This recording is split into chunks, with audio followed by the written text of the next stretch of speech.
Namaste. I'm Dr. Manmohan, and today we are going to discuss a disease called rheumatoid arthritis. In Ayurveda, we call it Amavatam. Even though the name of the disease implies arthritis, it is not a disease that is confined to the joints alone. It's not confined to the ligaments, to the tendons, to the cartilages, or to the joint compartment itself. If left untreated, it can really affect other soft tissues, including that of the heart, the cardiac tissue. It is an autoimmune disorder, and by that, it means that it is caused by an abnormality in our body's defense mechanism. There are two types, an acute stage and a chronic stage. The clinical symptoms of the disease is characterized by inflammation of the joints, and by inflammation we should know that there is tenderness, pain, swelling, associated redness of the joints, and a generalized restriction in the range of movements of the joints.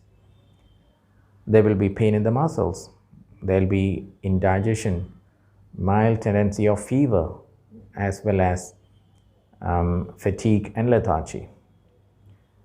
In Ayurveda, as with any other disease, rheumatoid arthritis could be managed by 4 methods: by appropriate changes in the diet, by practicing changes in the lifestyle, and by having the medicines prescribed by a doctor and undergoing the prescribed panchakarma.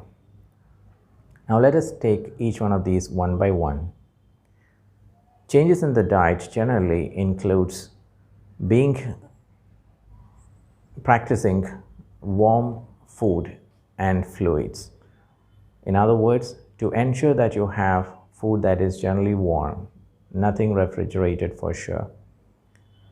Avoiding food that tends to create more indigestion or acid secretion in the stomach, or undue gas in the stomach: potatoes, eggs, lentils, pulses. Raw foods like raw vegetable salads is something that should be a big no-no. Ensure in general to have a diet that is easy to digest, which means that the patient need to practice food that is cooked nicely. The changes advised in the lifestyle are to ensure being in warm surroundings, to wear clothes that is warm, to use footwear so that your feet is not exposed to cold surfaces, and to ensure that we don't apply oil on the body, any parts of the body or on the head, without any suggestions or recommendations to that extent by the physician. The prescribed medicines for rheumatoid arthritis vary from person to person, and it is your doctor's prerogative on which to choose the best for you. It depends on a lot of other factors, such as associated illnesses, if any, as well as to what your body constitution are.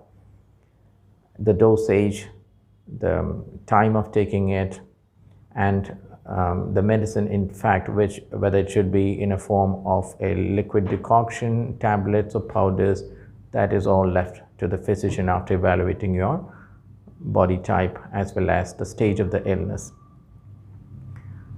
Panchakarma, the external therapies, is advised as a way of preventing any further recurrence of the illness in the early stages of rheumatoid arthritis, but along with the oral medications.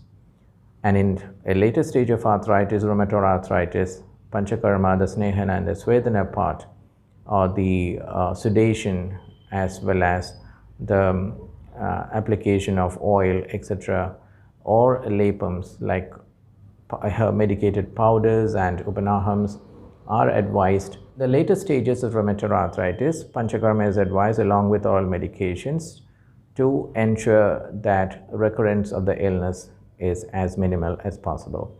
In short, I would say that the application of panchakarma in rheumatoid arthritis is aimed at optimizing the immune functions of the patient's body and to ensure that a intermittent recurrence of the illness is delayed or inhibited to the extent possible.